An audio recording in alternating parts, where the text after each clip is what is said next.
everybody, and welcome to the Glory Reds podcast. It is your boy, Don Benito.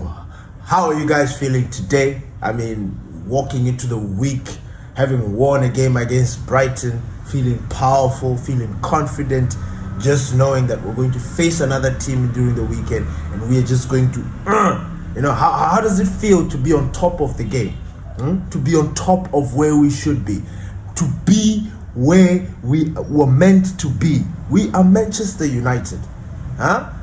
What a very interesting weekend that has passed. But a week cannot go by without stories and news about Manchester United, and I am here to bring you the latest, ladies and gentlemen.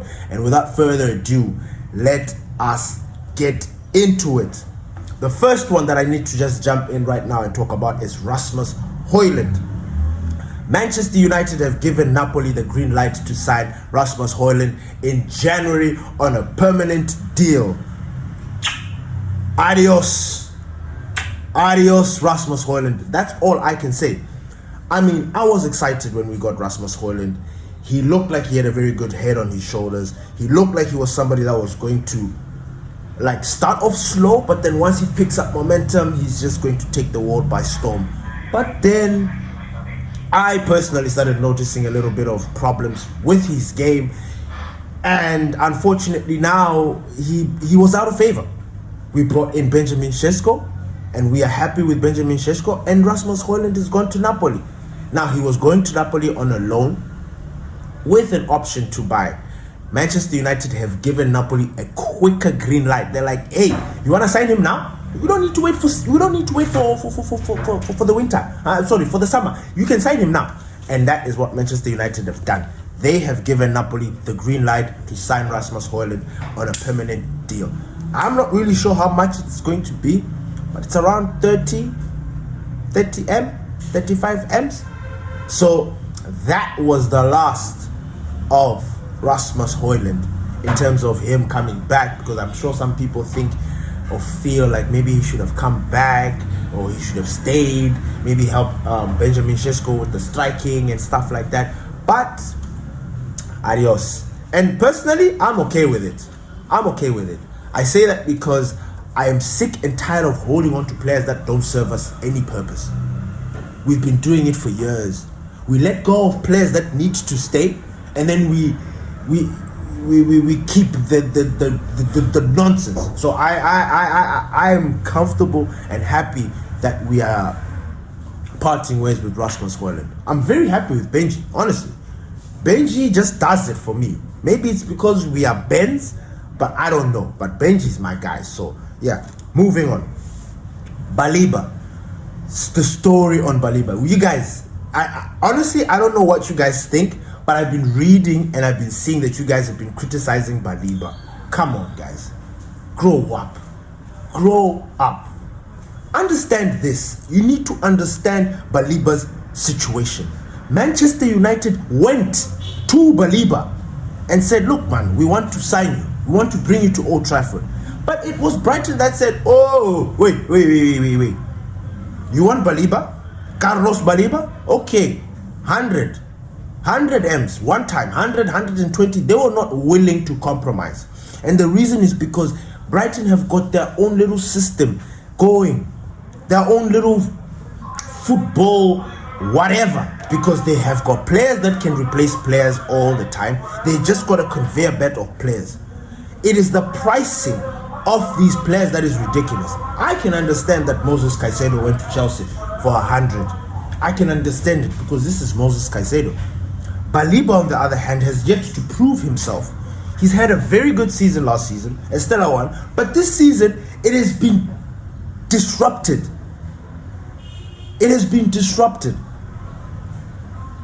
Manchester United Cup, man, if it was me, oh my God, I would have been, I lie. Let me not even speak. But let's just go back to the fact that he's a human being. He's a young lad who has dreams of playing for Manchester United. You know that dream. You who's watching that wanted to play for Manchester United at one point in your life. I did. I won't lie. I'm not going to sit here and lie and say that I never wanted to play for my club. I did. with everything in my being. So if Manchester United came and said, yo, we want you, bro, like we see you as somebody that is perfect for our system, bro, you think that that's not going to turn him? You think that's not going to affect him? Nobody's complaining about Isak and Wissa, players who boycotted, that decided to strike before leaving their clubs, putting their clubs in some very awkward situation. Isak has not hit the ground running at Liverpool. Liverpool's shit now. They're losing. Fourth loss. They're shit. They've spent 200. They spent 100 on this They spent 100 on Isak and they spent 100 on Nkitike. They were just spending all kinds of cash on these guys, and these guys have not hit the ground running. So we are sitting here complaining about Belaba, who, by the way, is just a young boy. I think people are going in on him because he's African. And I'm going to say, yes, he's African. If that guy was a British or something else, you guys wouldn't have been complaining about it. You guys wouldn't have been giving him the stick that you were giving him on that day. I looked at him against, actually I thought it was a piss take that he started. I actually thought he wasn't going to play that game because of everything that had to do with Manchester United. You know that this player wants to go to Old Trafford. You know this player wants to play. His countryman, Mbeumo, is there. Mbeumo has been campaigning. Every time they go for international duty, Mbeumo is speaking to Carlos Belaba, telling him about Old Trafford, telling him about Manchester United, trying to recruit the boy. You think the boy is not going to change his mind?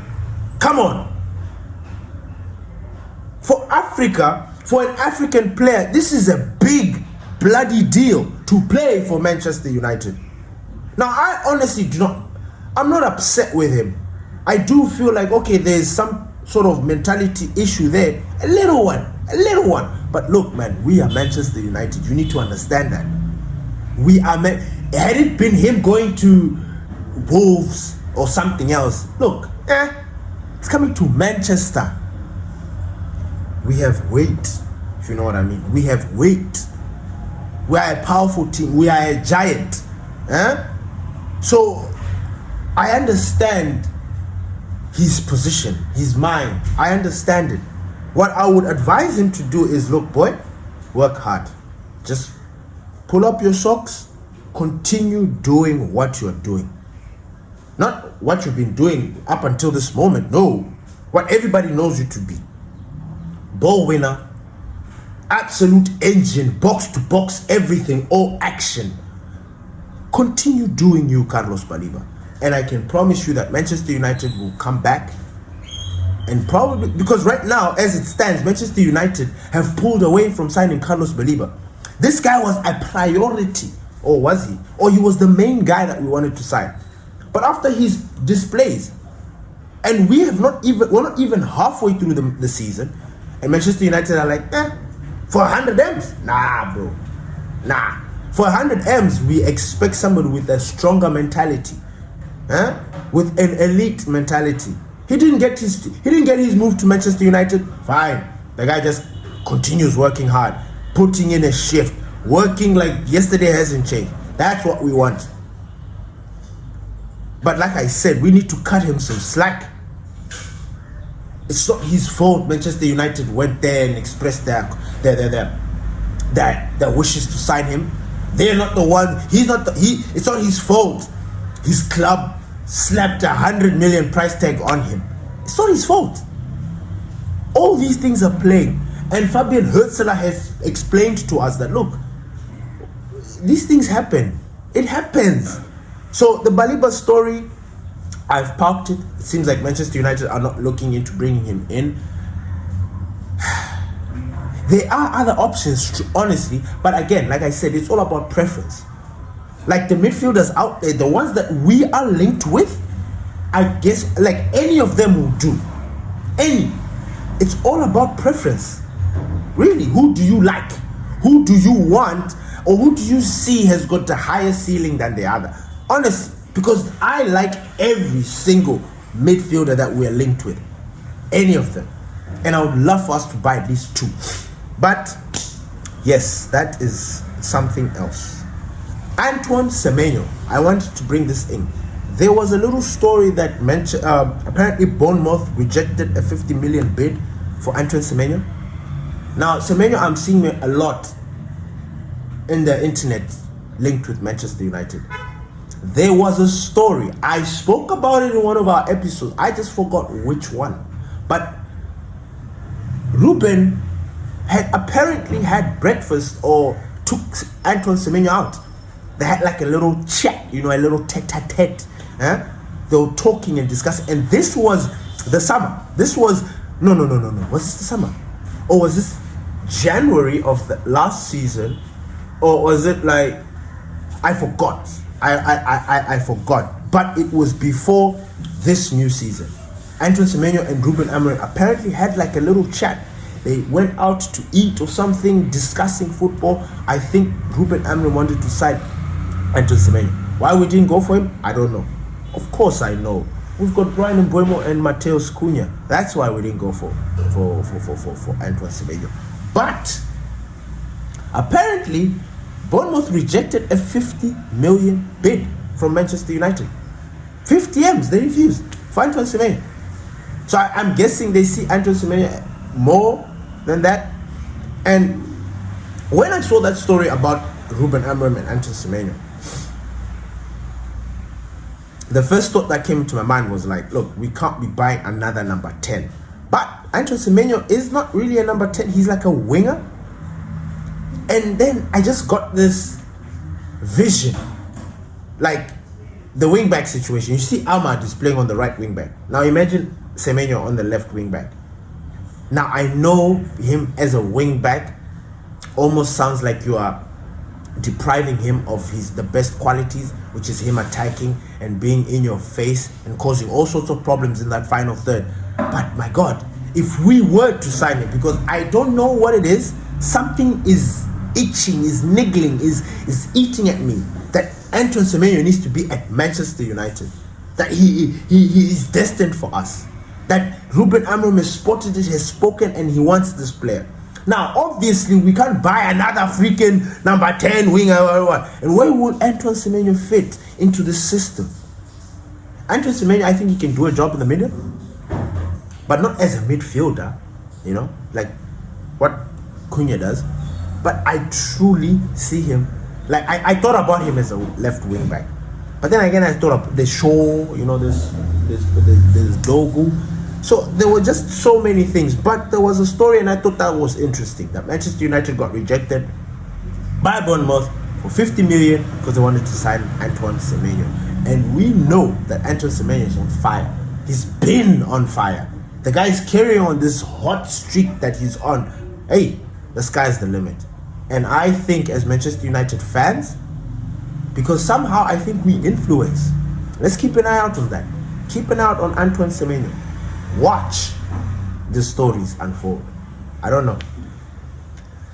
The next story that I wanted to talk about was Scott McTominay. Scotty Mac Sauce. I read this crazy story that Scott McTominay, despite being loved in Italy, oh my God, Scott McTominay is loved, ladies and gentlemen, just so you know. You thought we loved him? Napoli, they absolutely love him. They absolutely.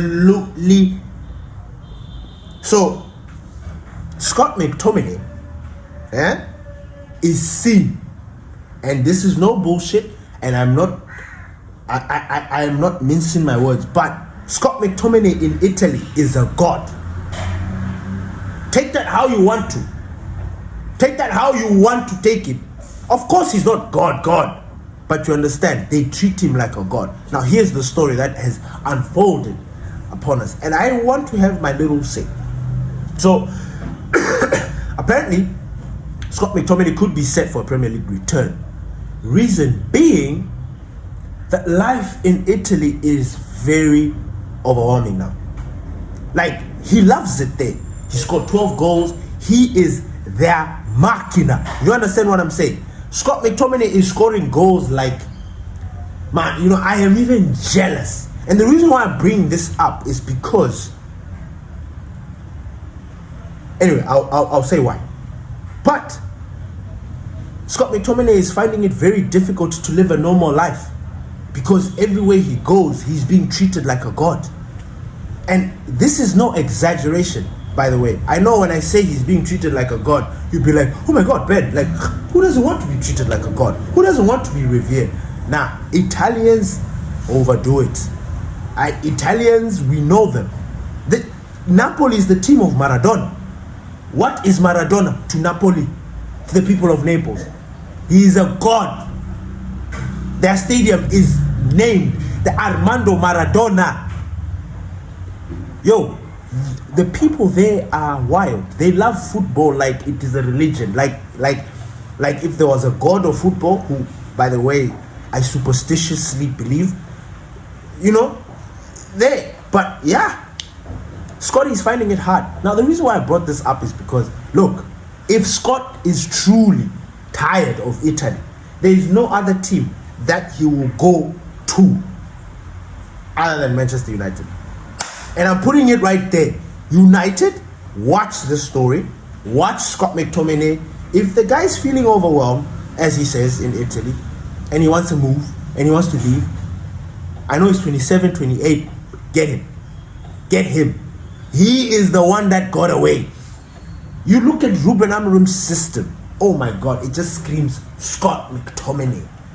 Scott McSauce.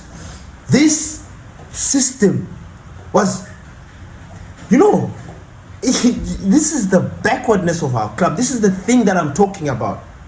Do you understand? And when I say this, I'm talking about the under Herrera's, selling a player that should stay and keeping the nonsense that should go. Don't sell David De Gea, we need him. No, sell him, bring Onana. What does Onana do? No. 2 years. Leaks. He was just open like this. He was just saying, guys, I am now the gatekeeper at Manchester United. You want to go? That's what was happening. We shut that shit down.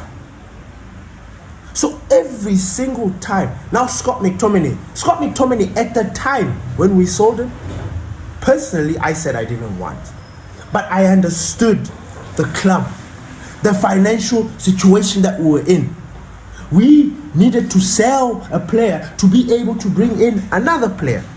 We would have never been able to do that. Unfortunately, Scott McSauce was the sacrificial lamb. The wrong player to let go. James Gunn, the list is endless where we've let go good players. And I think we might be adding another player into that mix. I'll tell you why. Kobe Mainoo. That thing just moved me into this Kobe Mainoo part. Anyway, Kobe Mainoo. You look what is going, every story that is linked to Manchester United is just midfielders. Manchester United looking for midfielders, left, right, and center. Elliot Anderson.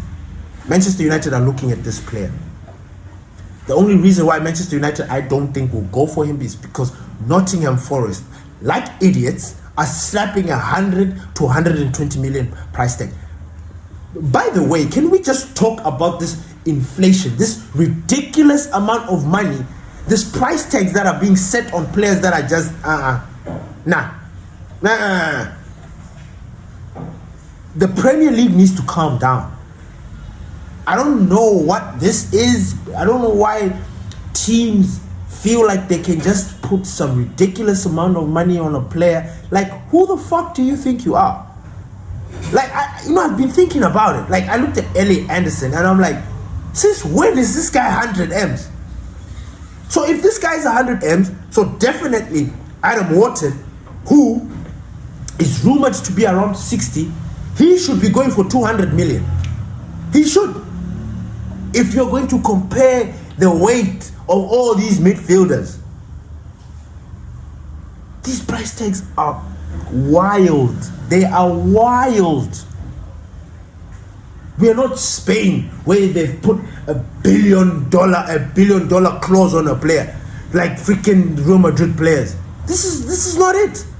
Valverde has got an 800 million release clause. Like, what the fuck is that? Like, you need $1 billion to take out a player. Forget his salary, forget all the other shit that comes with it, but just $1 billion to get him out. Madness. And now England, with their ridiculous amount of money, like, you see, if Belaba is going to continue being 100M, he's not going to go anywhere. Like, he's going to depreciate, and that's when that's when teams are going to jump in and buy.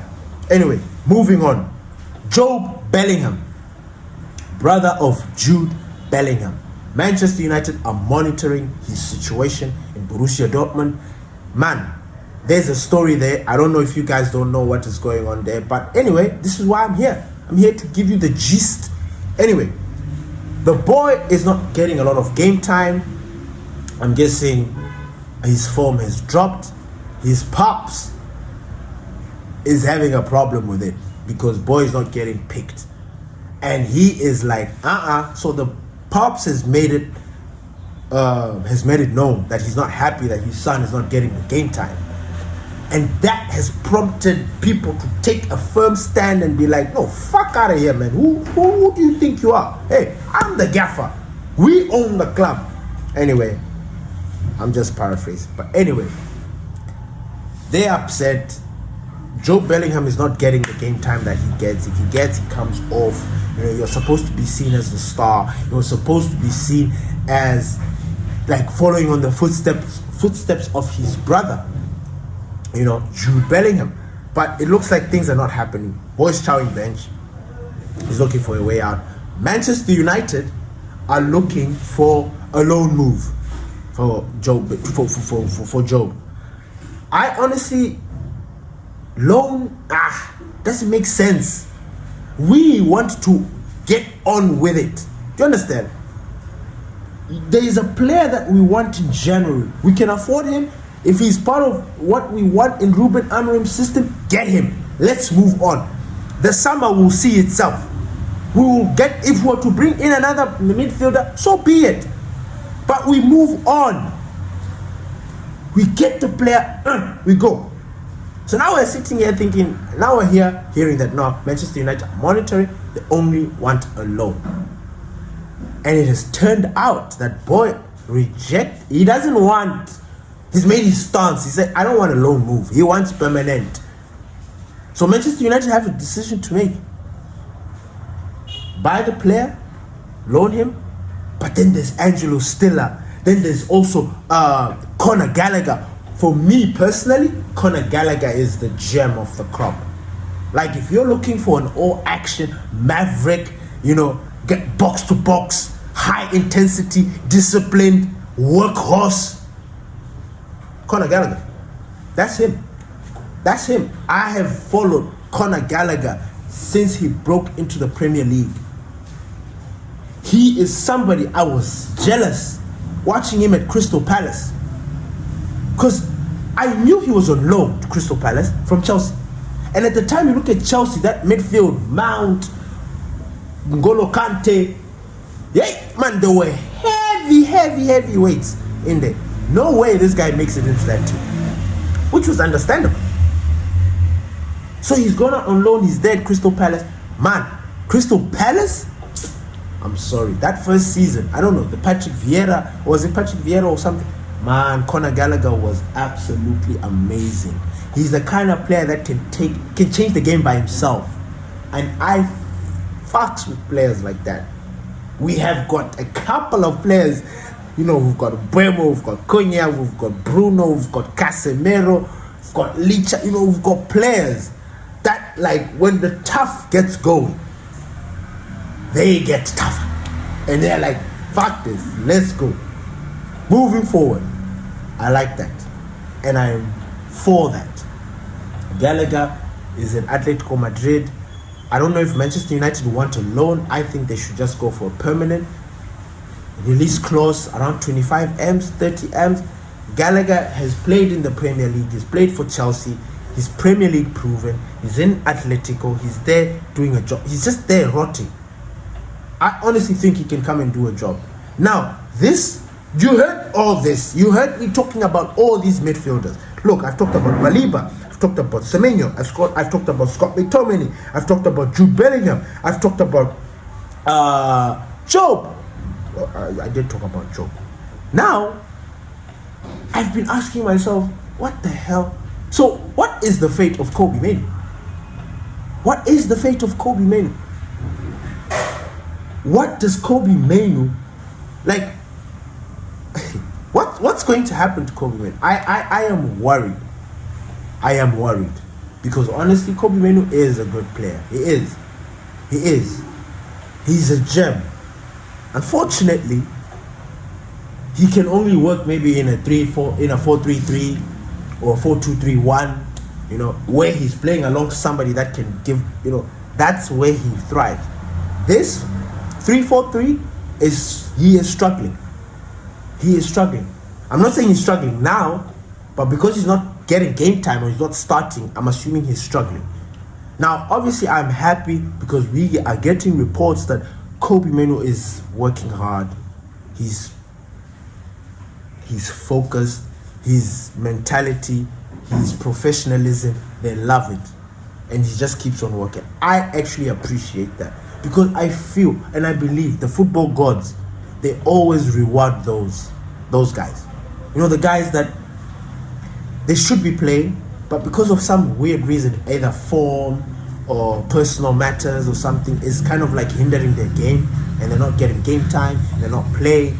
The football gods, if those guys don't complain, if you're a player and you're going through something like that and you don't complain, you just work hard. You just literally, you don't complain. Even if the gaffer wants to put you in 85 minutes, you are excited. Man, the football gods reward people like that, because I'm telling you now, the attitude that Kobbie Mainoo is showing, his example, it will be rewarded. Casemiro, guys, Casemiro. Why are people not looking at Casemiro and studying him? There should be a study on Casemiro. There should be. How you can turn your life around. Casemiro was at the bottom of the last in the pecking order of midfielders. The gaffer said it. The gaffer said Casemiro was behind Toby Collier. Listen to that. Where is Toby Collier right now? On loan to Fusek. I don't know where, but he's on loan. He's out. He's not there. Casemiro was behind somebody who's on loan. Let that sink in.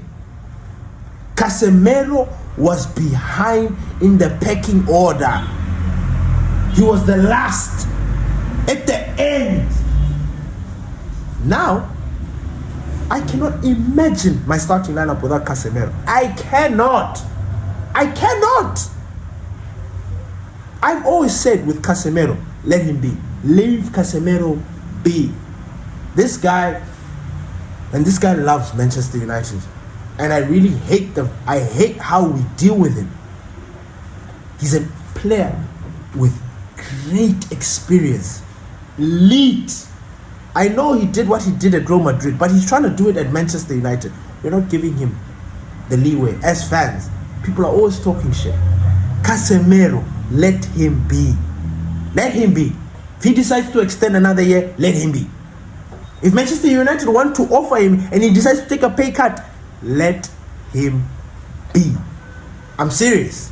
I don't think Casemiro minds being a squad player. Right now, he's doing a job for us because he's fit and he came back. He earned his place in that starting lineup. That's my question. That's what I'm saying. Kobbie Mainoo's 20 years old. Casemiro is 32, 33, 13 years. So Casemiro, with that body of his, that looks like, hey, can't even reach sometimes, is doing better than Kobbie Mainoo. Miss me with that. What happened to the youth? The youth. What happened to that? So, like I said, I didn't say all this to crush Kobbie Mainoo. I'm not crushing Kobbie Mainoo whatsoever. All I am saying is, what's going to happen with Kobbie Mainoo in this situation? If we're looking at all these midfielders, what in the world is going to happen? I'm excited though. I really am, because you know they can mix it up. If Kobe, because it's young, and again, Ineos are trying to build for the future. So I you know what? Now that I think about it, as long as Kobe Menu doesn't go, if we're not gonna sell him, then I'm cool with it. I'm cool with us being linked with all these guys, because when they come in, then it gives us an option. Kobe Menu's got that competition. You know, he's gonna see his fellow youngsters putting in a shift and be like, what? Walala wasala. Thank you everybody for listening to the Glory Reds podcast. Please don't forget to smash a like if you liked the video. Don't forget to share. And don't forget to turn on that notification bell, because this week there's a lot going on. A lot of football news that is going on. So we are here to keep you updated. Thank you. Peace.